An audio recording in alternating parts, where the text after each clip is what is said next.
For captured pirates, especially those who were forced into a life of piracy either at the point of a gun or to make ends meet, the ultimate fear was getting captured. Once the law decided to put a stop to the golden age of piracy, they were ruthless in hunting down and arresting pirates of all ranks, from the most powerful captains to the newest sign-ups. Granted, the punishments for feared and revered pirate captains was almost always the same. A public execution, followed by the indignity of having your body displayed by a busy trading port. For pirates of lesser ranks, the punishments were less severe, but were still punishments nonetheless. These punishments were often public, painful, bloody, and humiliating, and nobody in their right mind would want to end up at the mercy of the lawman. One such punishment that, without a doubt, caused no end of emotional anguish was the pillory, the subject of today's video. To witness the pillory in action would be to take a step back in time to the villages and towns of medieval Europe, even for those living in the golden age of piracy. Resembling the dreaded stocks that have ended up oh so synonymous with the Middle Ages, convicted pirates would be restrained and publicly displayed for the townspeople to see. Today we will be running through the history of the pillory, examining what it was and how it was used, as well as taking a look at several other forms of torture a pirate wouldn't want to end up on the receiving end of. Join us as we travel back to the Golden Age to discover a particularly excruciating form of pirate torture. Welcome to Walk the Plank. What was the pillory?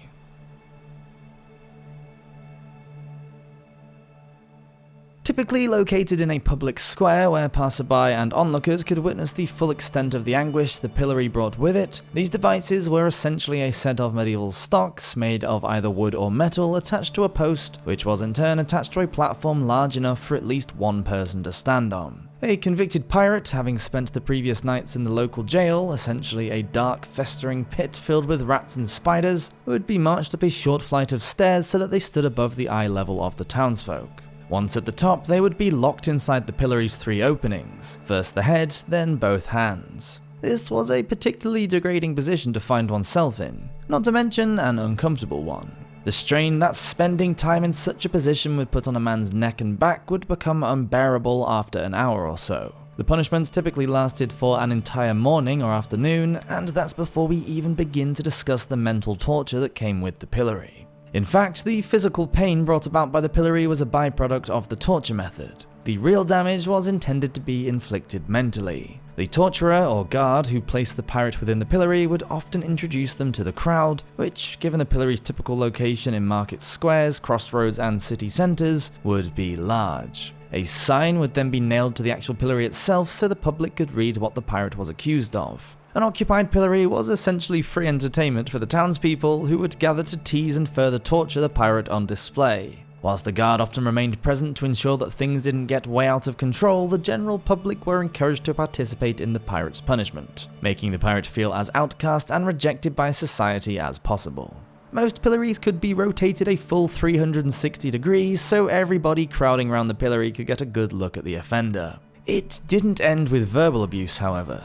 Once a pirate was pilloried, anything and anything was fair game to throw in their face in order to add to the humiliation. The general public would come prepared with rotten fruits and vegetables, discarded meat, the corpses of animals, mud and stone, and even excrement. There are actually instances reported of people being killed in the pillory when crowds became particularly hostile and began throwing bricks and large rocks at the criminal. This was discouraged, but public fear and anger towards pirates reached its height during the peak of the Golden Age, just as governments began to crack down on perpetrators. Some of this additional humiliation was handed out by the lawmen or guards themselves. Another name for the pillory was the whipping post. For example, as often the pirate in the pillory would be sentenced to receive lashes from a cat o' nine tails or whip. Sometimes a pirate's hair would be shaved while serving a sentence in the pillory, and in extreme cases, pirates would be mutilated. John Bastwick, for example, was convicted of sedition, essentially libel, and the guards relieved him of his ears whilst he was locked in the local pillory. Some pirates were branded on the face with a hot iron, identifying them as criminals long after they had served their time in the pillory. Others suffered broken bones at the hands of the townspeople, and if a pirate was to lose his footing whilst pilloried, the tough wooden neck hole could act as a noose whilst the man scrambled to his feet, occasionally resulting in death by suffocation.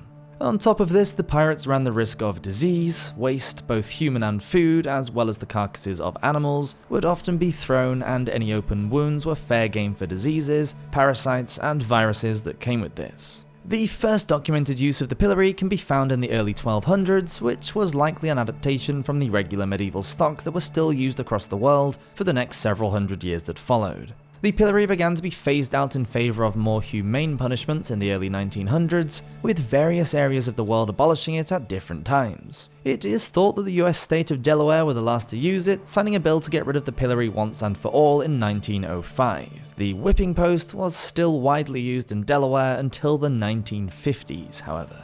The pillory also varied depending on who was operating it. Some cultures favoured the stocks and post model described earlier, whereas some simply tied the offender to a post whilst the public launched projectiles at them. Whatever the structure, the pillory was seen universally as a deterrent and was placed in public areas in order to put people off from choosing to become pirates or criminals themselves. A medieval form of torture. The pillory is thought to have been a direct adaptation to the medieval stocks, a famous form of punishment where a criminal was locked in a wooden board which encased the head and arms, and sometimes the legs. Criminals typically weren't placed on grand rotating platforms until the pillory came into use, formally evolving and revolving the torture method. A criminal in the stocks could be legally assaulted and were often pelted with rotting fruit or thick mud. These stocks are even mentioned in the Bible, where two of Jesus' disciples faced the punishment. Sometimes stocks were used simply to prevent a criminal from running away whilst awaiting trial, and not as a direct form of torture in itself. Some stocks can still be seen standing in England today, typically in the south of the country, with several heritage sites formed around them in Essex, Hertfordshire, and Warwickshire. Several other adaptations of the pillory arose over the centuries, which were used by various cultures and to punish various types of criminals. The English actually developed their own style of the pillory within their military to punish insubordinates or drunkards. The offender would be placed into a pillory that encompassed their entire body with only their head exposed. Sometimes the offender would be allowed to walk around with a barrel-shaped item surrounding their torso, with the emphasis being strongly put on humiliation. Townspeople and soldiers alike would be allowed to berate and ridicule the individual in the barrel pillory for being drunk or incompetent, in a punishment that would typically last several hours at a time. Whipping posts were also used in many different forms across history. The specific forms of these torture devices always followed the same trends. They were either a single post to which a criminal's body or hands were tied, or a wooden frame to which the criminal was suspended by the hands. A torturer or guard would then administer a set number of lashes from a whip or a cat o' nine tails, which would cause bleeding damage, lacerations to the skin, immense pain, and emotional scarring. This too was typically administered in a public setting, with many onlookers witnessing the torture. Whipping posts were widely used by Puritan Christians settling in New England in order to ensure widespread conformity to their set of religious beliefs. Rare circumstances saw the pillory and whipping post combined into one huge structure, such as the device that was previously set up in Newcastle County Jail in Delaware. The pillory was suspended on a platform high above the whipping posts and could house multiple offenders at one time. While they took on the abuse and barrages of rotting food from the townspeople, another offender could be tied to the whipping post underneath the pillory at ground level, receiving painful lashes, whilst the onlookers got a multi-faced dose of sadistic entertainment. It could have been worse.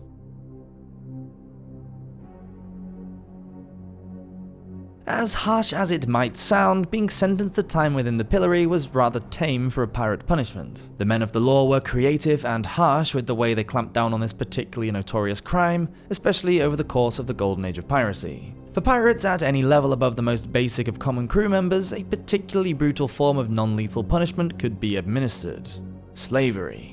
At a particularly horrific time where humans were being captured from sub-Saharan Africa, placed on a ship and sold as human cargo, the law decided to extend this grisly dealing to criminals too. Even if a pirate was not sentenced to a lifetime of slavery, it would often become a death sentence. Slaves were treated appallingly, and the work itself was dangerous. Criminals that became slaves were reserved for the Royal African Company's gold mines or the East India Company's opium farms. Fed on a meager diet of bread and gruel, slaves quickly succumbed to starvation, dehydration, physical abuse, or disease. Slavery was profitable for the government and the owners of the companies the slaves were sent to, which is why it became so prolific. Those who would come to own slaves would find petty excuses to increase the length of the slave's sentence, which could include anything from the slave becoming ill to the more serious offense of a slave attempting to run away. Owners would have the audacity to send slaves bills for their housing, food, or clothing, which would result in the slave having to remain in their position for longer to cover these costs. A typical slavery sentence was between 7 and 11 years for a pirate. Imagine suffering for this long only to be set right back to square one just because the company owners want to keep you for profit.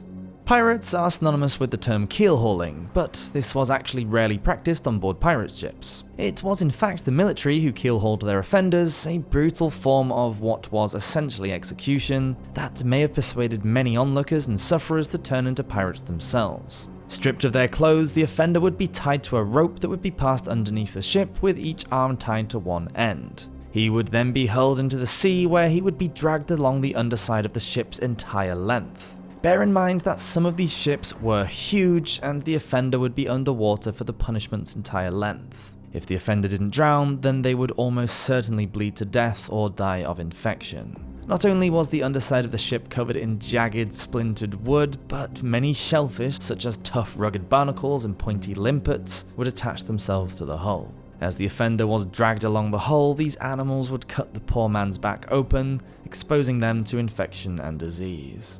Keel hauling was not commonly practiced, and when it wasn't commonly survived. Of course, the most common punishment to be faced by a pirate, specifically high-ranking notorious captains, was the gallows. A surefire way of ensuring somebody would never offend again was to hang them from the neck publicly, so the townspeople could be assured it was over for the accused. Pirates were sometimes given a quick, merciful death where they could fall through a trapdoor with a noose around their neck, resulting in a quick snap followed by lights out. However, more often than not, the trapdoor was absent and the pirate was left to dangle on the noose until they ran out of oxygen. Not only was this a terrifying and excruciatingly painful way to go, it was also rather long, lasting several minutes. Hangings have long since been abolished, and modern pirates found guilty typically find themselves spending lengthy stints in custody, typically for life. So that's a rundown of the age-old punishment of the pillory, how it was used and what it was like to be sentenced to it. Count yourself lucky that you don't live in an age where public torture is commonplace. Many across history have suffered brutally at the hands of creative and violent torture methods such as these, and for the most part, they are now thankfully archaic. Perhaps the pirate's life in reality wasn't all it's cracked up to be in popular culture. Thank you so much for watching this episode of Walk the Plank. Please do subscribe if you're enjoying these videos, and I'll see you next week for another one. Have a great week. Cheers.